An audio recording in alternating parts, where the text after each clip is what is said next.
Praise the Lord. सबको परमेश्वर की स्तुति। फिर एक बार हमसे जुड़ने के लिए धन्यवाद। आइए हम एक साथ आज परमेश्वर के वचन को देखेंगे। और आज मेरा शिक्षण है मसीही विश्वास का नींव।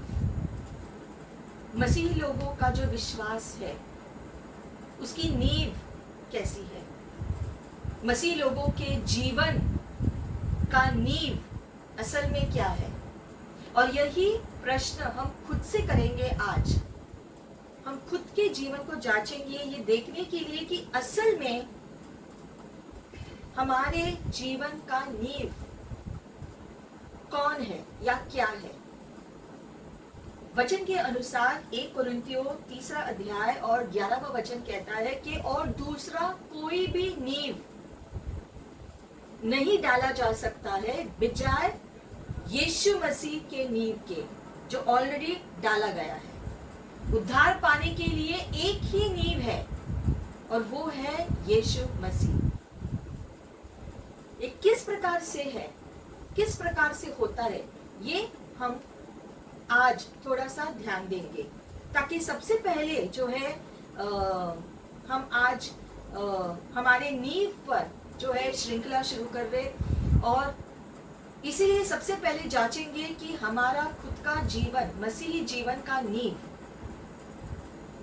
यीशु मसीह पूरी दृढ़ता से है या नहीं। और जब हम जांचेंगे कि हमारा जीवन का नींव सच में यीशु मसीह है, तो फिर उसके ऊपर हम बांधना, अपनी इमारत को बांधना शुरू कर सकते हैं। क्योंकि अगर हम अपनी इमारत को बांध रहे हैं, अपने जीवन को बांध रहे हैं, जो है चीजें करने की कोशिश कर रहे हैं, इमारत को खड़ी करने की कोशिश कर रहे हैं हमारे जीवन में, जबकि हमारा नींव अगर कमजोर है तो वो इमारत गिर जाएगा। वचन कहता है ये लूका की पुस्तक में, लूका के 6 अध्याय में लिखा गया है कि तुम्हारा नींव जिस प्रकार से मजबूत या कमजोर है, उस प्रकार से वो इमारत को खड़ा रखेगा। अगर हमने अपनी नींव को चट्टान पर खड़ा किया है तो वो इमारत खड़ी रहेगी। जब तूफान आएंगे, मुश्किलात आएंगे, हवा आएगी, हवा का झोंका टकराएगा हमसे, तो हमारी इमारत खड़ी होगी अगर हमारी नींव मजबूत है। तो अगर हमारी नींव मजबूत नहीं है तो फिर जब तूफान आते हैं, मुश्किल की घड़ियां आती है, तो हम डगमगाएंगे क्योंकि नींव कमजोर है। तो इसलिए इस श्रृंखला में आज सबसे पहले हम ये चेक करेंगे, जांचेंगे कि हमारी सबसे पहले जो नींव है वो मजबूत है, ये स्थायी करेंगे। और फिर जैसे श्रृंखला में आगे बढ़ेंगे हर हफ्ते, तो हम देखेंगे कि किस प्रकार से हम उस मजबूत इमारत पर एक मजबूत जो है एक वो मजबूत नींव पर एक मजबूत इमारत बांधना कैसे शुरू कर सकते हैं। अक्सर हमने देखा है कि काफी मसीही लोगों के जीवन में भी बहुत मसीही लोग कहते हैं कि वो प्रभु की सेवा करना चाहते हैं, या फिर मुश्किल की घड़ियों में वो जानते हैं कि सही क्या है करना, फिर भी नहीं कर पाते हैं क्योंकि वो नींव ही मजबूत नहीं है। वचन में लिखा गया है कि अगर नींव मजबूत है तो फिर चाहे तूफान कितना भी हो, हम हिलेंगे डुलेंगे नहीं, हम स्थायी होंगे चाहे कितनी भी मुश्किलें आए। और ये कैसे हो सकता है? वचन में लिखा गया है लूका 6 अध्याय में कि सिर्फ वो लोग जो यीशु के पास आते हैं, ये हम जानते हैं बहुत सारे लोग यीशु के पास आते हैं। हम सब भी यीशु के पास आए हैं और इसलिए हमने उद्धार पाया। वो सबसे पहला कदम। उसके बाद लिखा है जो कोई उसके पास आता है और उसके वचन को सुनकर उसके अनुसार करते हैं, वो लोग अपने घर को मजबूत नींव पर बांधते हैं। अब लिखा गया है एक पत्रस 2 अध्याय 6 वचन में कि कोने का पत्थर यीशु मसीह है।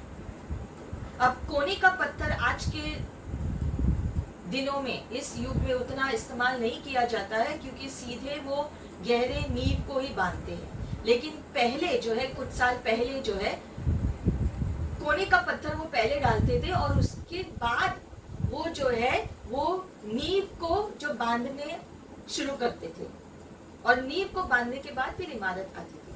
तो नींव को डालने से पहले वो कोने के पत्थर जो है को डालते थे, एक ऐसे जगह पर वो डालते थे जिससे जुड़ा हुआ वो पूरा नींव जुड़ा हुआ होता था। और इसलिए अगर वो कोने का पत्थर निकाला जाए तो वो नींव भी हिलती थी। तो वो कोने का पत्थर, वचन कहता है 1 पत्रस 2 अध्याय 6 वचन में कि यीशु मसीह वो कोने का पत्थर है जिससे जुड़ा हुआ वो नींव होता है। अब आगे लिखा गया है कि मजबूत नींव जो है उनका होता है।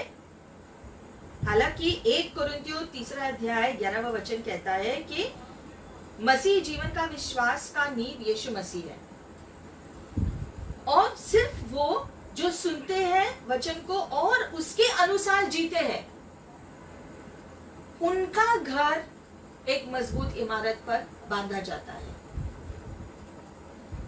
एक मजबूत नींव पर बांधा जाता है।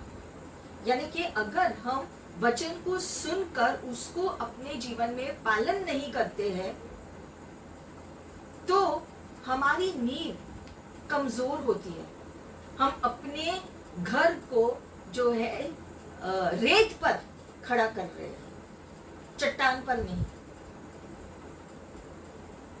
अगर हमारी नींव, अगर हमारा जीवन वचन के अनुसार हम सुनकर जीते नहीं हैं तो सीखेंगे कैसे चीजों को, और जब सीखेंगे नहीं तो हम मजबूत कैसे होंगे? क्योंकि मजबूत होने के बाद ही हम हर तूफान का सामना कर सकते हैं। तूफानों का सामना करने के लिए हम खुद के ताकत से नहीं कर सकते हैं, हमें परमेश्वर की मदद की जरूरत है। और परमेश्वर हमारी मदद कैसे करते हैं? उसके वचन के अनुसार भी। उसके वचन के अनुसार वो हमें निर्देशन देते हैं कि हमें क्या करना है, कब क्या करना चाहिए।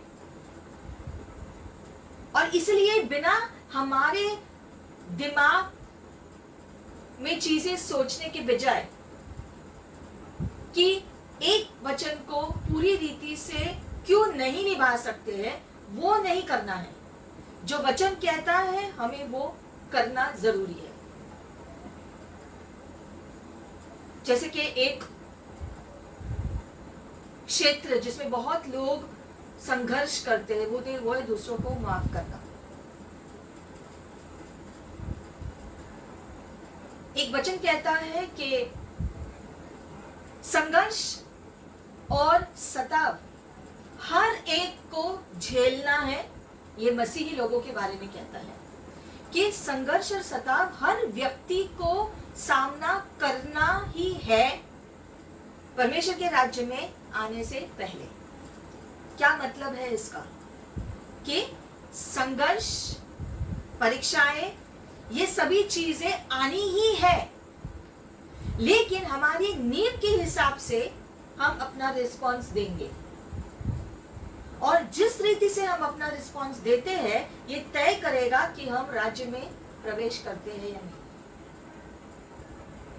हाँ, हमने उद्धार पाया है यीशु मसीह के नाम से और हमारा बचाव हुआ है, लेकिन उतना ही काफी नहीं है। उसके बाद हमें परमेश्वर के वचन के अनुसार आज्ञा पालन करना जरूरी है। और वचन कहता है कि आपको दूसरों को क्षमा करना है। ये नहीं सोचना है कि उसने ऐसा किया या वैसा हो गया है, ये इतने टाइम हो गया है, या फिर आपको नहीं सोचना है ये सब। अगर वो व्यक्ति कुछ कर रहा है, चोट पहुंचाया है आपको, या आपके खिलाफ कुछ किया है, तो उसको अपना लेखा परमेश्वर को देना होगा।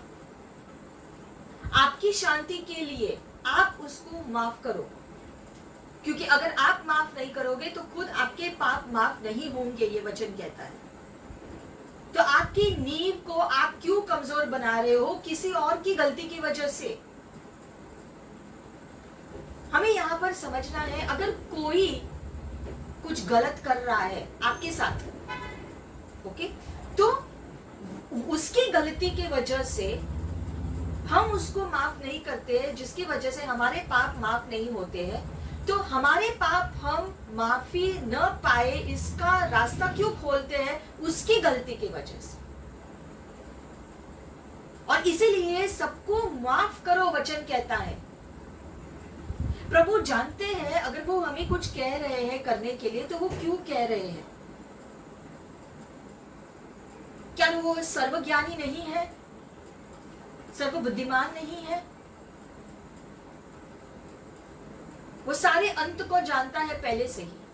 तो वो अगर हमारा मार्गदर्शन कर रहे हैं वचन के द्वारा कि हमें ये करना है, ये करना है, तो हमें वो करना है।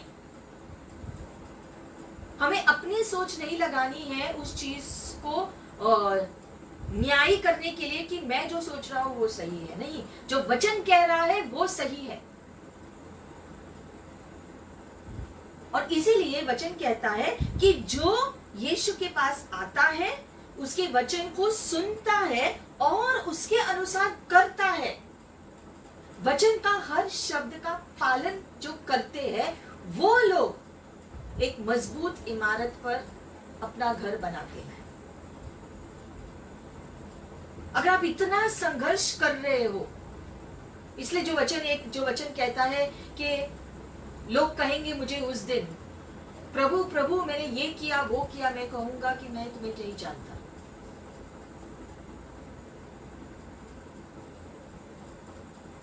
हमारा सारा परिश्रम व्यर्थ होगा अगर हम प्रभु के वचन के अनुसार जीवन नहीं जीते हैं तो। और ये हमें गंभीरता से लेना है कि हम अपने नींव को मजबूत बनाएं वचन का पालन करने से। क्योंकि जब परिस्थितियां आती है तो जिस प्रकार से हम रिस्पॉन्ड करते हैं उनके प्रति वचन के अनुसार, वो स्थायी करेगा हमारा राज्य में प्रवेश करना। हमारा राज्य में प्रवेश करने का जो है अनुमति हम क्यों रोके किसी और की वजह से? जो लोग करते हैं उनका न्याय प्रभु करेगा। बल्कि वचन ये भी कहता है कि उनके लिए प्रार्थना करो। क्या करो? उनके लिए प्रार्थना करो कि प्रभु उनकी आंखें खोले, प्रभु उनका बचाव करे, प्रभु उनको सही रास्ता दिखाए। ये आप प्रार्थना करो उनके लिए, जैसे यीशु ने खुद क्रूस पर किया। यीशु ने खुद क्रूस पर कहा, जब लोग उन्हें इतना दर्द दे रहे थे, इतना वो सह रहे थे, और फिर जो है भाला भी डाला उसके छाती में, तो यीशु ने कहा, पिता उन्हें माफ कर, वो नहीं जानते वो क्या कर रहे हैं। तो ये सोच करके चलो कि अगर किसी ने आपको कुछ कहा तो वो नहीं जानते वो क्या कह रहे हैं, वो क्या कर रहे हैं, वो नहीं जानते उनके लिए। इसलिए वचन कहता है प्रार्थना करो, उनको क्षमा करो, उनके लिए प्रार्थना करो। आमीन। तो वचन जो भी कहता है, अपना दशवांश दो, अपना भेंट दो, ये सब हमारी आशीष के लिए, हमारी आशीष के लिए प्रभु ने वचन में निर्देशन दिए हैं। जो भी वचन कहता है आज्ञा पालन करो, अपना दशवांश बिना चूके दो। क्योंकि जब हम अपना दशवांश देते हैं तो 90% जो बाकी रहता है वो अपने आप आशीषित होता है। क्योंकि पहला दशवांश, हमारा जो फल हमने पाया है उसका दशवांश जब हम प्रभु को देते हैं तो प्रभु वो 90% को बड़ा बनाता है।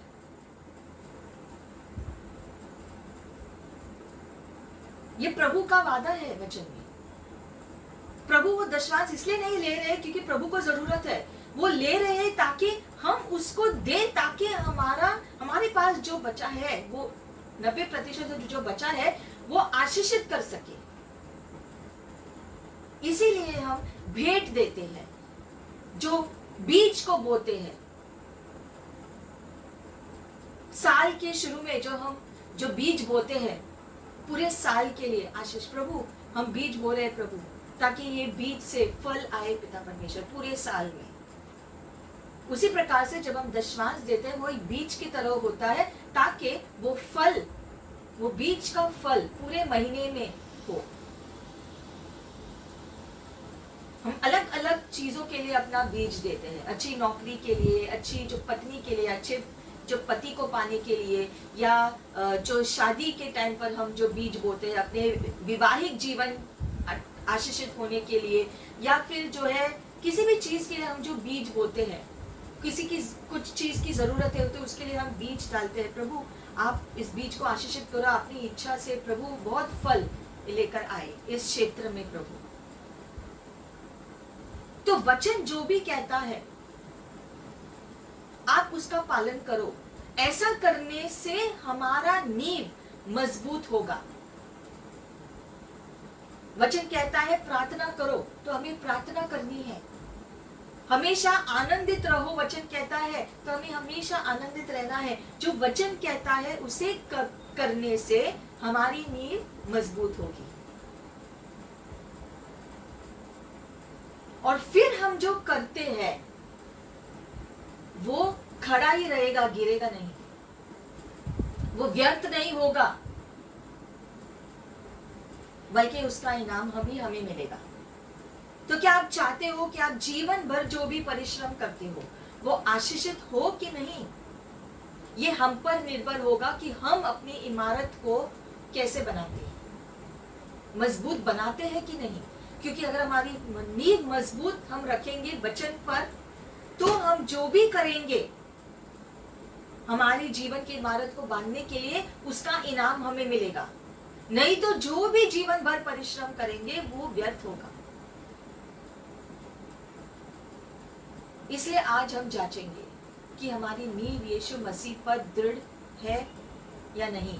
अगर है तो प्रभु की स्तुति, हम अपनी इमारत को मजबूती से बांधना शुरू कर सकते हैं। और अगर नहीं है तो हम आज अपनी नींव को मजबूत बनाएंगे, प्रभु के वचन को पढ़कर उसका पालन करते हुए। जो भी वचन कहता है बस उसका पालन करना हमारा काम है। ये खुद एक परीक्षा है हमारे लिए। क्या हम इस पे पास होना चाहते हैं या ना पास होना चाहते हैं? और ये पास होना हमारे ऊपर निर्भर है, परिस्थितियों पर नहीं, दूसरे लोगों पर निर्भर नहीं है। प्रभु ये देखेगा कि हमने वचन का पालन किया है कि नहीं।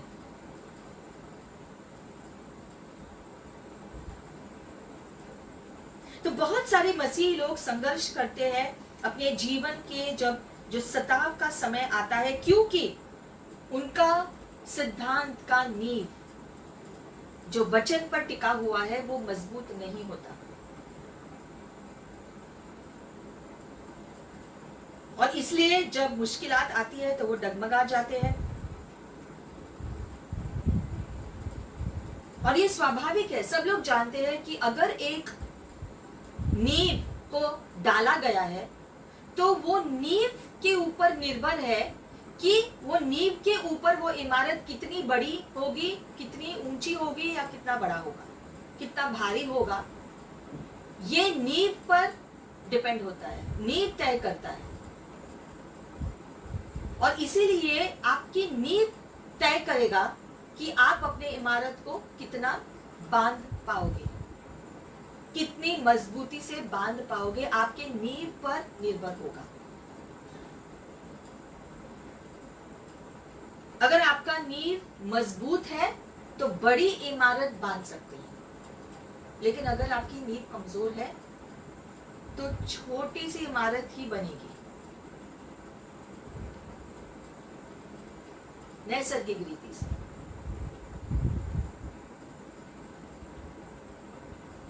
बल्कि लूका 6 कहता है कि अगर आपकी नींव रेत पर बनी हुई है तो जब हवा का झोंका आएगा तो आपका इमारत गिर जाएगा। तो हमें आज जांचना है कि हमारी नींव चट्टान पर खड़ा है। जो चट्टान कौन है? यीशु मसीह। हम अपनी नींव को चट्टान पर बांधे हुए खड़े हैं या हमारी इमारत रेत पर खड़ी है।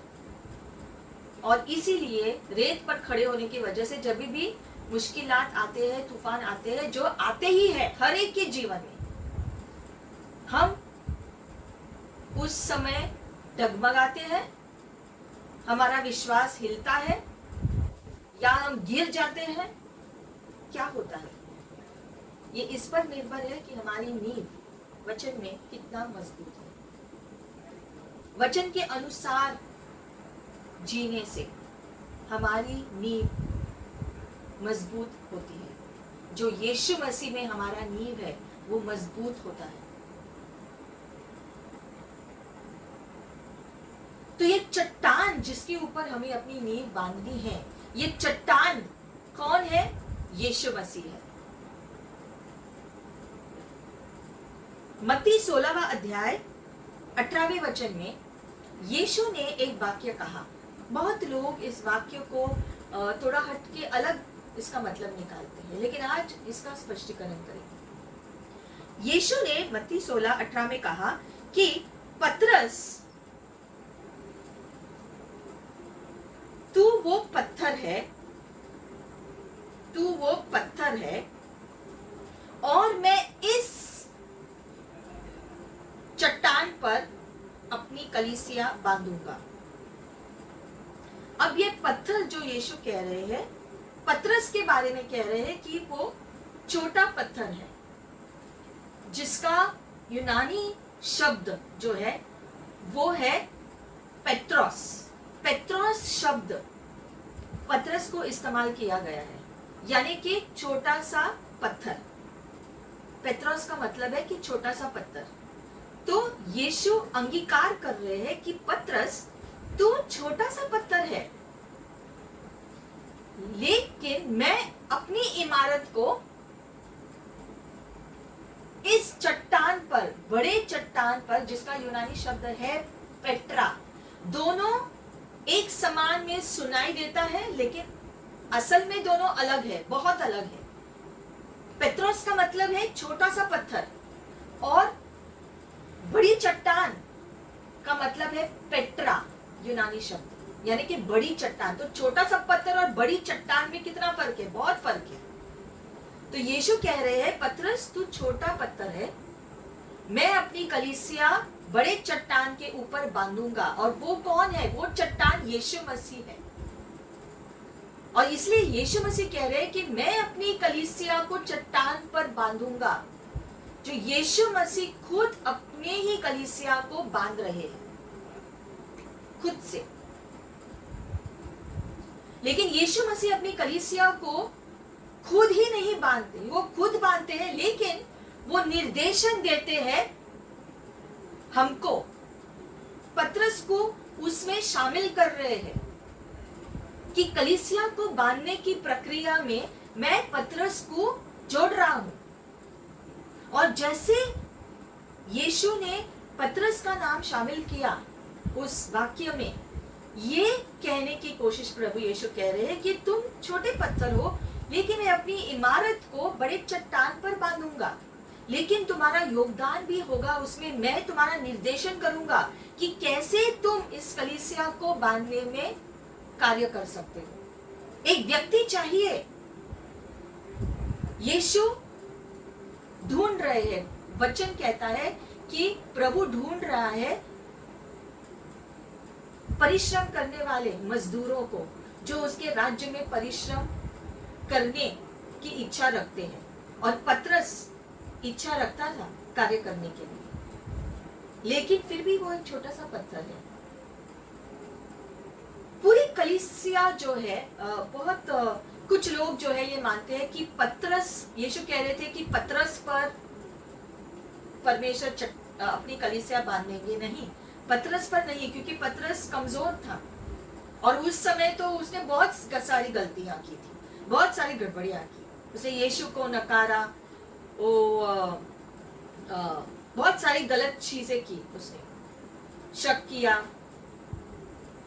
लेकिन हम देखते हैं यीशु उसको जोड़ते हैं कलीसिया को बांधने की प्रक्रिया में, क्योंकि मजदूरों की जरूरत है। यीशु चाहे तो खुद भी कर सकते हैं, लेकिन वो देखते हैं ऐसे लोगों को जो परिश्रम करने की इच्छा रखते हैं। और पतरस के हृदय में प्रभु की सेवा करने की इच्छा थी, उसी प्रकार से जैसे आपके हृदय में परिश्रम करने की इच्छा है और प्रभु चाहते हैं आपको उसकी कलीसिया को बांधने की प्रक्रिया में जोड़ने के लिए आपका भी योगदान वो चाहते हैं। वो चाहते हैं कि आप उसने जो बुलाहट रखी है आपको, आप उसमें चले, क्योंकि उसमें चलने से आप कलीसिया को बांधने में मदद करते हो। हर मसीही व्यक्ति को यीशु इस्तेमाल करना चाहते हैं, और हर मसीही को, हम सारे छोटे छोटे छोटे छोटे पत्थर हैं और हम सबको अलग अलग काम दिए गए हैं करने के लिए, परमेश्वर की कलीसिया को बांधने के लिए। यीशु मसीह खुद बांध रहे हैं और वो चाहते हैं हम सब उसके साथ मिलकर कलीसिया को बांधे, कलीसिया को बांधने की प्रक्रिया में खुद को शामिल करें। लेकिन ये हम तब कर पाएंगे जब हम उसके वचन में मजबूत रहेंगे खुद, तो हम कलीसिया को बांधने की प्रक्रिया में शामिल हो सकते हैं। सबसे पहले जरूरी है वचन का पालन करना। यीशु मसीह हमारा कोने का पत्थर होता है जिस दिन हमने उसे अपने जीवन में स्वीकार कर लिया, और फिर वो नींव को मजबूत बनाने के लिए उसके वचन का पालन करना जरूरी होता है। तब हम अपने नींव को मजबूत बनाते हैं, और फिर जब हम अपने जीवन को बांधने लगते हैं, क्या करते हैं उस बांधने में? उस बांधने में हम प्रभु की सेवा करते हैं, अपने इस जीवन को जीते हैं धर्मी रीति से। वो भी हमारी धार्मिकता नहीं, यीशु मसीह की धार्मिकता को लेकर हम उस इमारत को बांधना शुरू करते हैं। और इसीलिए अगुओं का भी होना जरूरी है कलीसिया में। यीशु ने खुद पतरस को चुना कलीसिया से जोड़ने के लिए, उसको एक अगवा बनाने के लिए। इसलिए अगुवे कलीसिया में जरूरी है, और इसीलिए पतरस के समान बहुत सारे अगुवे हैं जो कभी ना कभी यहाँ वहां जो है गलतियां करते हैं, क्योंकि वो इंसान है। पतरस ने भी गलती की थी क्योंकि वो इंसान था, लेकिन फिर भी यीशु ने उसे चुना अगुवा होने के लिए। परमेश्वर ने अगुओं को चुना है कलीसिया को बांधने में जो है, ताकि परमेश्वर उनको निर्देशन दे कि मैं अपनी इस कलीसिया को इस रीति से बांधना चाहता हूं। तो वो अगुओं की इस्तेमाल करते हैं बांधने के लिए, और सिर्फ अगुओं का ही इस्तेमाल नहीं, लेकिन हर मसीही व्यक्ति का इस्तेमाल करना चाहता है। हम खुद को अवेलेबल रखना है कि प्रभु उपलब्धि में रखना है प्रभु के सामने, कि प्रभु आप जब चाहे जैसे चाहे आप मेरे जीवन को इस्तेमाल करो, और इसमें बलिदान शामिल होगा। हम ये बलिदान तब दे पाएंगे जब सच में हमारी नींव वचन के अनुसार स्थायी होगा। वचन में जो भी लिखा है उसके अनुसार अगर हम जीवन जीना शुरू करेंगे, तो हम अपने आप अपने जीवन को एक जीवित बलिदान के रूप में प्रभु के सामने रखेंगे,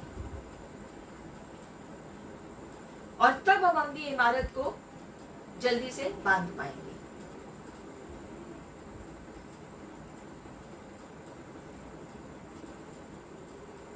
तो परमेश्वर के राज्य में इस्तेमाल होने से पहले 4 चीजें होना बहुत जरूरी है, जैसे कि पौलुस के जीवन में हुआ था। पौलुस पहले मसीही लोगों के विरोध में था। वो नहीं जानता था कि सच्चाई क्या है। वो यीशु मसीह को नहीं जानता था। जानता था अपने दिमाग में कि यीशु आया है, जो है यहाँ पर यरूशलेम में, और वो ये सब चमत्कार कर रहा है, और ये कर रहा है, वो कर रहा है, ये सारे लोग यीशु के पीछे जा रहे हैं।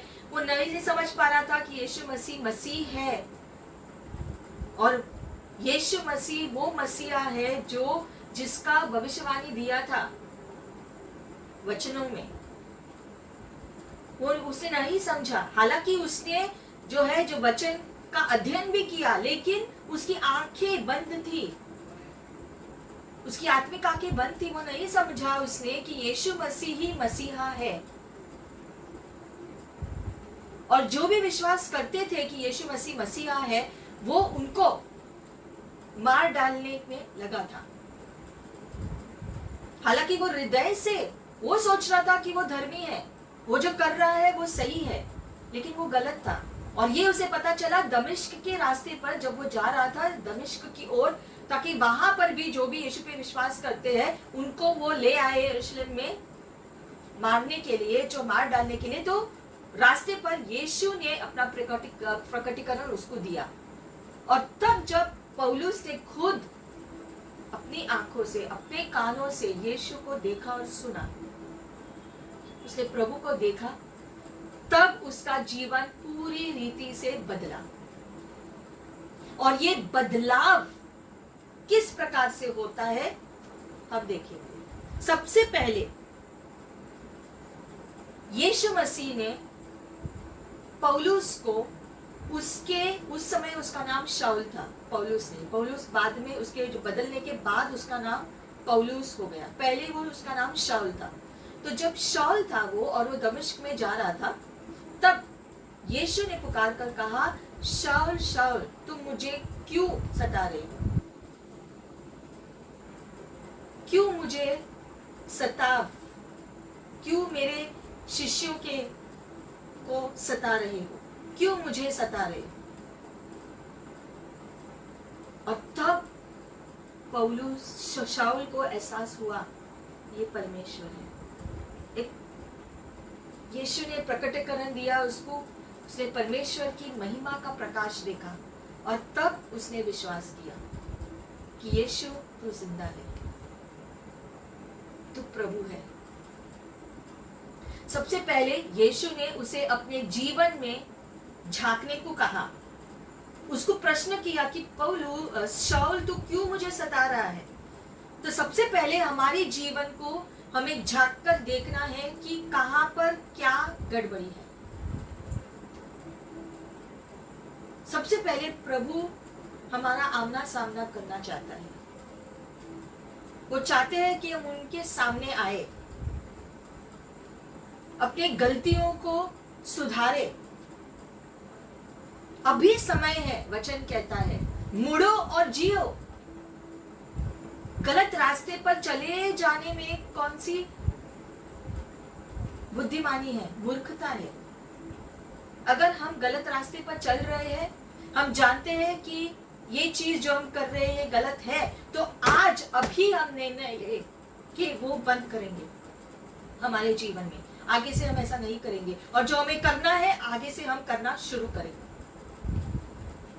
तो सबसे पहले आमना सामना करना हमारे गलतियों से, खुद के जीवन को जांचेंगे।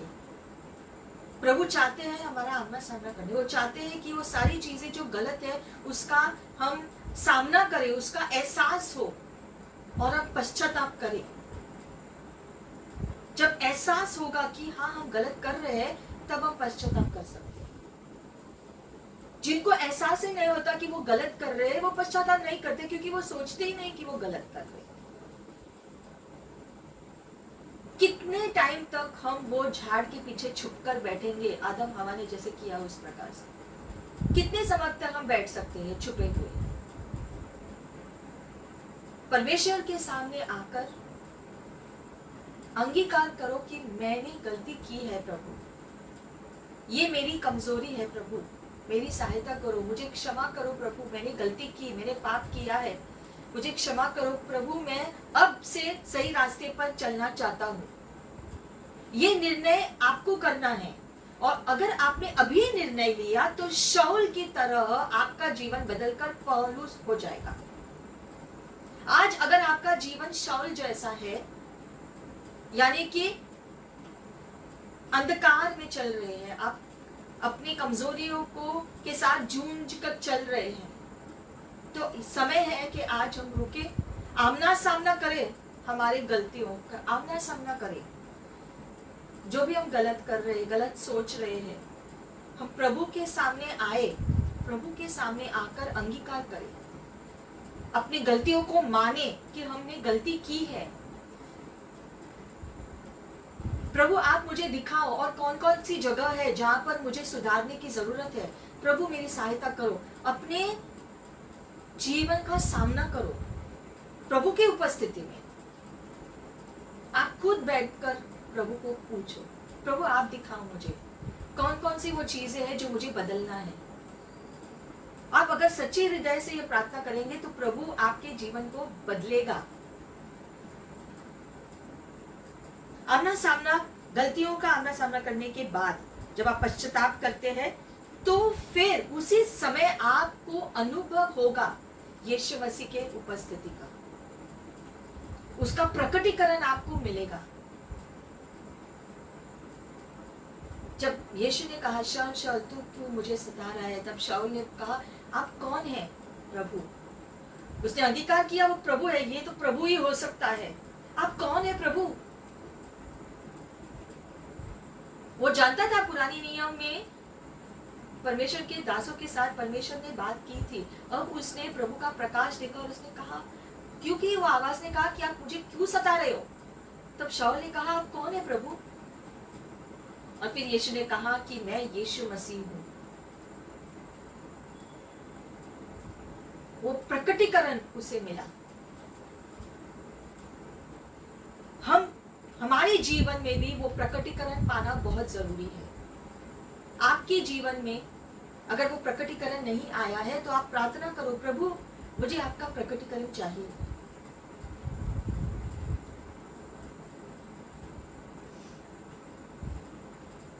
व्यक्तिगत रीति से यीशु मसीह का प्रकटीकरण पाना ये पवित्र आत्मा का काम है, हमारा परिश्रम से नहीं।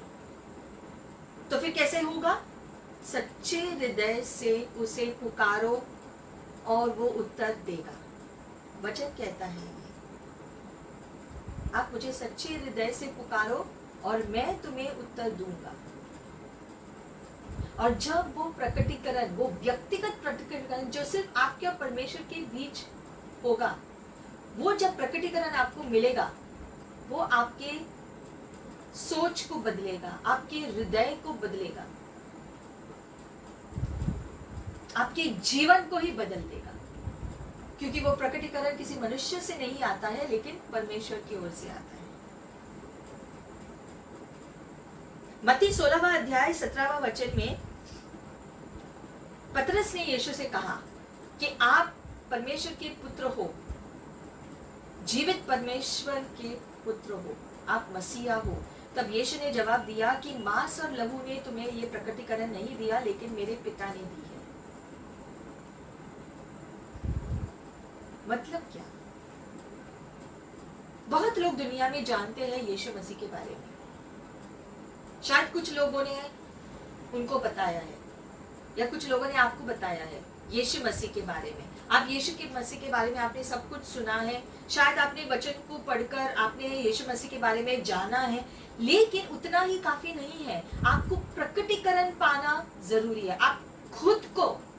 आपको खुद को प्रकटीकरण पाना जरूरी है। जब आप जानेंगे कि परमेश्वर ने मुझसे बात किया, आप खुद जानेंगे कि परमेश्वर ने आपसे बात किया है,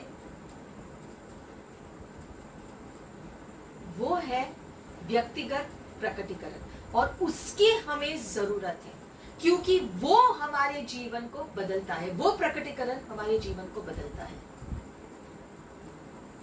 और ये पतरस के जीवन में हुआ। यीशु ने पतरस से कहा कि मांस और लहू ने ये तुम्हें नहीं बताया लेकिन मेरे पिता ने बताया है।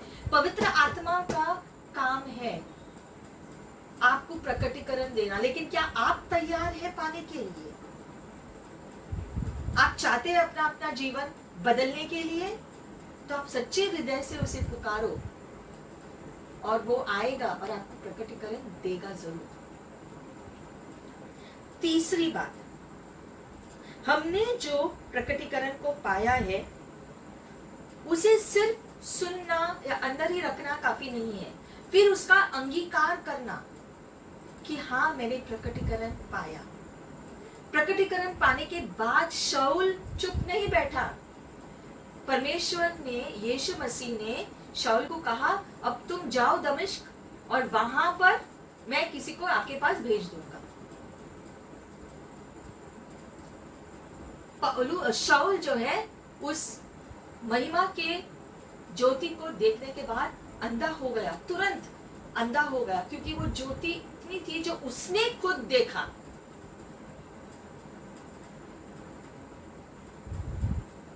वो इतना था, वो अंधा हो गया और यीशु ने कहा कि तुम्हें कुछ नहीं होगा, तुम दमिश्क जाओ, क्योंकि वो अपने सैनिकों के साथ था। उसने कहा तुम जाओ दमिश्क और वहां मैं किसी को भेज दूंगा तुम्हारे पास। और फिर शाऊल दमिश्क जाता है और वो अंगीकार करता है कि मैं यीशु से मिला दमिश्क के रास्ते पर, यीशु आए और अब मैं जानता हूं कि यीशु मसीह प्रभु है। ये अंगीकार उसने किया। अब मैं विश्वास करता हूं कि यीशु मसीह प्रभु है। ये दृढ़ विश्वास हमारे अंदर आना जरूरी है। तब हम कह सकते हैं हमारा नींव यीशु मसीह है। कोई मनुष्य नहीं, कोई धर्म नहीं, कोई चीज नहीं, लेकिन यीशु मसीह मेरा नींव है। और तब कोई भी तूफान हमें हिला नहीं पाएगी, बिल्कुल भी नहीं हिला पाएगी, चाहे वो कितना भी तूफानी क्यों ना हो, क्योंकि हमारी नींव परमेश्वर के वचन पर और उसके हाथ पकड़ते हुए हम अपने इमारत को बांधते हैं। तब कोई भी आंधी तूफान हमारी इमारत को नहीं गिरा पाएगी, क्योंकि हमारी इमारत मजबूत नींव पर यीशु मसीह के ऊपर दृढ़ता से स्थायी किया गया है। तो जब हम अंगीकार करते हैं पूरे हृदय से, ये मान लेते हैं हाँ यीशु मसीह प्रभु है मेरा, उसने मुझसे बात किया, उसने मुझे छुआ, मैं जानता हूं मैं वो मेरे साथ है, उसकी उपस्थिति महसूस करता हूं। ये व्यक्तिगत प्रकटीकरण जब आपको मिलता है तो आपके अंदर से वो दृढ़ता आती है और आप जानते हो आपके अंदर मजबूत रीति से, गहरी रीति से कि यीशु मसीह प्रभु है। ये मैंने खुद अनुभव किया है। ये इसलिए मैं नहीं कह रहा हूँ क्योंकि किसने मुझसे कहा, क्योंकि मैंने छोटे से ही जो है मैं मसीह परिवार में जो है मेरा जन्म हुआ, इसलिए मैं जानता हूँ यीशु मसीह के बारे में। उतना काफी नहीं है। और इसलिए मैं हमेशा सबसे कहती हूँ कि सिर्फ जो है मसीह परिवार में जन्म लेने से कोई सच में सही मसीही नहीं होता, और इसलिए कोई फर्क नहीं पड़ता है अगर किसी का जन्म मसीही परिवार में हुआ है या किसी दूसरे धर्म जो है किसी दूसरे घराने में किसी ने जन्म लिया है। जरूरी ये है कि हर व्यक्ति को, चाहे वो क्रिस्ती हो या गैर क्रिस्ती हो, हर मनुष्य को यीशु मसीह के क्रूस के कार्य को अंगीकार करके यीशु मसीह को अपने जीवन में स्वीकार करना जरूरी है। उससे यीशु मसीह का लहू हमारे सारे पापों को धो देता है, और यीशु मसीह का लहू जब हमारे सारे पापों को धोता है हम शुद्ध हो जाते हैं। उसकी वजह से हम स्वर्ग जा पाते हैं। और ये योजना परमेश्वर ने बनाया यीशु मसीह के द्वारा, ताकि सारे मानव जाति का उद्धार हो। नींव कौन है? यीशु मसीह है। यीशु मसीह पर अगर हमारा नींव नहीं है तो हम डगमगाएंगे। हमारी इमारत चाहे जितने भी बड़ा हम बांधने की कोशिश करेंगे वो गिर जाएगी अगर वो रेत पर बनाना हुआ है तो पूरी दृढ़ता से हमारा जीवन का फोकस, ध्यान प्रभु यीशु मसीह पर होना जरूरी है। और जीवन में फिर कुछ भी हो, हमारा पूरा मन यीशु मसीह पर टिका हुआ होना चाहिए, उसके वचन पर टिका हुआ होना चाहिए। वचन क्या है? यीशु मसीह का शब्द, यीशु मसीह खुद। यूहन्ना में लिखा गया है कि शुरुआत से ही शब्द था और शब्द ही परमेश्वर था, और यही शब्द धरती पर आया था मांस बनकर, यीशु नासरी के रूप में। ये वचन क्या है? यीशु मसीह के शब्द है जिसका पालन हमें करना है। इसलिए अगर हम कहते हैं कि हम परमेश्वर हमारे लिए सब कुछ है, तो वचन भी हमारे लिए सब कुछ होना चाहिए।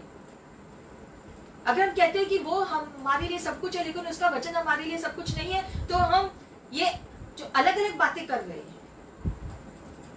तो यीशु मसीह हमारे लिए सब कुछ होना चाहिए, और साथ साथ उसका शब्द, उसका वचन भी हमारे लिए सब कुछ होना चाहिए। इसलिए जो यीशु कहते हैं वचन द्वारा हमें उसका पालन करना है, क्योंकि जब हम पालन करते हैं तब हमारी नींव मजबूत होती है, तब हम सच में उससे प्यार करते हैं। और अगर हम वचन का पालन नहीं करते हैं तो हम उससे प्यार नहीं करते हैं। हालांकि मुंह से हम बोल रहे लेकिन नहीं करते, क्योंकि अगर इतना करते हैं तो वो जो भी कहेंगे और जो कुछ उसने कहा है वचन में उसका पालन करेंगे। प्रभु आपने कहा मैं आपका शब्द का पालन करूंगा, आप ये चाहते हैं प्रभु मैं करूंगा। बहुत लोग पूछते हैं प्रभु आपकी इच्छा क्या है। प्रभु की इच्छा उसने अपने शब्द में, अपने वचन में, बाइबल में दिया है हमें कि उसका इच्छा क्या है। क्या ये जो भी प्रभु ने हमको लिखित दिया है उसका शब्द, क्या हम उसका पालन करते हैं? ये इच्छा जो उसने प्रकट किया है उसका पालन करते हैं, तो फिर और क्या इच्छा जानने की जरूरत है हमें? और क्या मांग रहे हैं? सब कुछ तो यहाँ पर उत्तर है, सब कुछ तो प्रभु ने प्रकटीकरण दिया, जो भी वो चाहते हैं हमारे खुद के जीवन के लिए। और चौथा है, जो हमने अंगीकार किया, जो हमने माना कि यीशु ने मेरा जीवन बदला है, ये मैं विश्वास करता हूँ, मैं अंगीकार करता हूँ यीशु तो मेरा प्रभु है। अब चौथा है कि पौलुस जब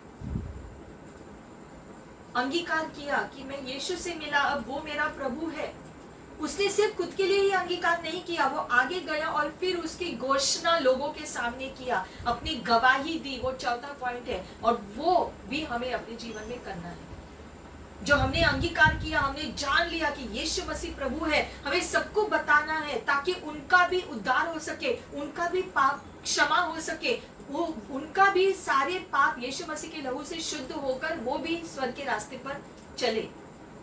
यही है सुसमाचार जो हम जगह जगह जाकर प्रचार करते हैं, लोगों को बताने के लिए कि यीशु मसीह ने अपना लहू बहाया, वो आए थे धरती पर पूरे मानव जाति के लोगों के लिए, चाहे वो क्रिस्ती हो या नहीं, चाहे वो क्रिस्ती हो, हिंदू हो, मुसलमान हो, कोई भी हो, हर मानव जाति के लिए यीशु ने अपना लहू बहाया। और वचन में लिखा है कि जो कोई मेरे पास आएगा और जो मुझ पर विश्वास करेगा और अपने पापों का के लिए क्षमा मांगेगा, मैं उसे क्षमा कर दूंगा और उसका मैं उद्धार करूंगा, उसको मैं अनंत जीवन दूंगा। अपने पापों की क्षमा के साथ साथ प्रभु हमें अनंत जीवन का आश्वासन भी देते हैं, हर किसी के लिए जो यीशु को मानेगा उसके लिए।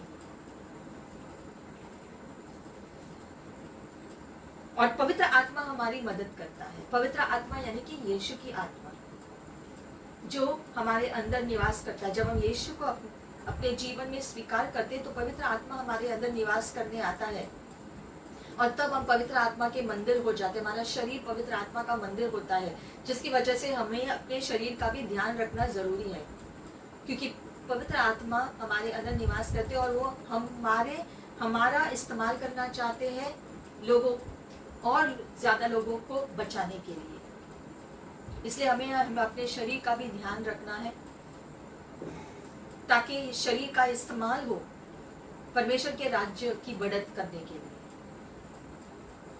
हमारे जीवन को पवित्र रखना है क्योंकि पवित्र परमेश्वर हमारे अंदर निवास करना चाहता है।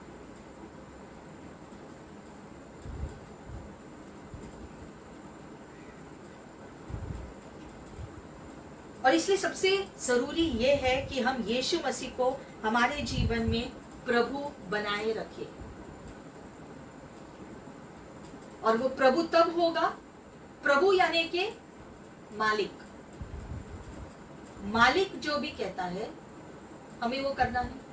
एक मालिक जो भी कहेगा तो व्यक्ति करता है ना, क्योंकि वो मालिक है, उसने कहा है तो हमें करना है। तो जब प्रभु कुछ कहता है तो हमें वो करना है। प्रभु अपने वचन में जो भी कहा है हमें वो करना है। और जब हम ऐसा उसके वचन को पढ़कर करेंगे, करते रहेंगे, तो हमारा नींव मजबूत होगा। दुनिया के लोग यीशु मसीह के बारे में जानते हैं, वो जानते हैं ऐतिहासिक यीशु को, इतिहास के यीशु को जानते हैं कि यीशु आए थे 2000 साल पहले यरूशलेम में, इज़राइल में जिया, उसने चमत्कार किए, ये सब कुछ वो जानते हैं। कुछ लोग ये भी मानते हैं कि वो एक अच्छा शिक्षक था, उसने बहुत सारे अच्छे शिक्षण दिए, कुछ लोग ये भी मानते हैं कि यीशु मसीह का दिव्य स्वभाव था, ये भी मानते हैं, लेकिन इतना ही जरूरी नहीं है। हमें आगे बढ़कर जो है जान लेना है खुद के लिए कि यीशु असल में कौन है। वो मेरा प्रभु है, वो मेरा उद्धार करता है, वो परमेश्वर है, वो जीवित है, वो जीवित रहते हैं, जीवित कार्य करते हैं हमारे जीवन में। ये मुझे अनुभव है। ये ऐसी रीति से ऐसा रिश्ता, करीबी रिश्ता परमेश्वर के साथ हमारा हो, तब हम कह सकते हैं हम यीशु को जानते हैं। और ये है, जब होगा, ये है हमारा मजबूत नींव जो हम यीशु मसीह पर बांधते हैं। सिर्फ यीशु मसीह का ज्ञान से नहीं, लेकिन यीशु मसीह का अनुभव लेकर जब हम जीते हैं हर रोज, तब हमारी नींव मजबूत होगी। और तब उसके ऊपर फिर जो कुछ हम करते हैं, कलीसिया को बांधने की प्रक्रिया में जो कुछ भी हम करते हैं, खुद के जीवन में, ये धरती के जीवन में जो कुछ हम सेवा करते हैं प्रभु की, या एक दूसरे की सेवा करते हैं, वो सेवा मायने रखेगा, वो खड़ा रहेगा, वो इमारत गिरेगा नहीं।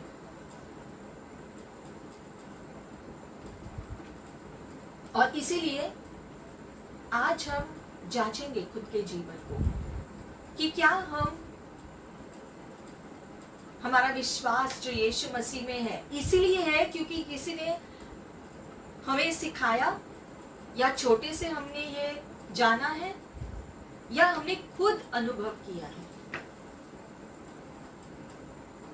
हम जांचेंगे ये, क्योंकि हमारा खुद का अनुभव होना कि मैं जानता हूं कि यीशु मसीह जीवित है, मैं जानता हूँ प्रभु मेरे साथ है, वो मुझे दिखाता है रास्ता, वो मुझसे बात करता है, वो ये चाहता है मेरे लिए। मैंने आज ये शब्द को पढ़ा, यीशु ने मुझसे उस वचन से ये बात किया, मेरा जीवन पहले ऐसा था, अब बदलकर ऐसा हो गया है। प्रभु ने मेरे जीवन को बदल दिया। पहले मैं अंधकार में चल रहा था, अब मैं रोशनी में चल रहा हूँ। ये बदलाव आता है, तब हम जानेंगे हमने अपनी नींव मजबूत बनाई है। यीशु को अपना पूरा जीवन समर्पित करो आज। अपनी सोच, अपना परिवार, आपके सारी चिंताएं, आपका परिश्रम प्रभु के हवाले कर दो आज। और अगर आप किसी दूसरे लोगों पर निर्भर हो, तो आज से प्रभु पर निर्भर होना शुरू करो। हाँ, हमें एक दूसरे की सहायता करनी है इस धरती के ऊपर, ये सही है, लेकिन हमारा सबसे बड़ा सहायक परमेश्वर है, ये कभी नहीं भूलना है। क्योंकि धरती की चीजें आज है, कल नहीं हो सकती है, लेकिन परमेश्वर हमेशा के लिए हमारे साथ है और होगा। क्योंकि बीता हुआ कल, आज और आने वाले कल में भी हमेशा के लिए यीशु मसीह प्रभु है। वो था, वो है और हमेशा होगा। हमें अपने नींव को इसलिए यीशु मसीह पर रखना है, ताकि यीशु मसीह का अनंत स्वभाव, अनंत जीवन जो यीशु मसीह देते हैं, वो हमारा हो, हमें वो अनंत जीवन मिले। और ये अनंत जीवन यही धरती से ही जीना शुरू करना है। अनंत जीवन सिर्फ स्वर्ग जाने के बाद शुरू नहीं होगा, अभी से ही शुरू करना है। जैसे शाऊल का जीवन बदलकर पौलुस हो गया, और उसका ये दो, पुराना वाला उसका जो जीवन था और नया वाला जो जीवन बिल्कुल अलग। क्यों?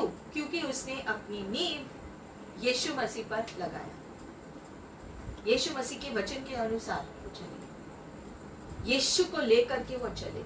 और तब जब हमारी नींव मजबूत होगी, तब उसके ऊपर हम बांधना शुरू कर सकते हैं। तो आज हमने देखा कि हम कैसे अपनी नींव को मजबूत बनाएं।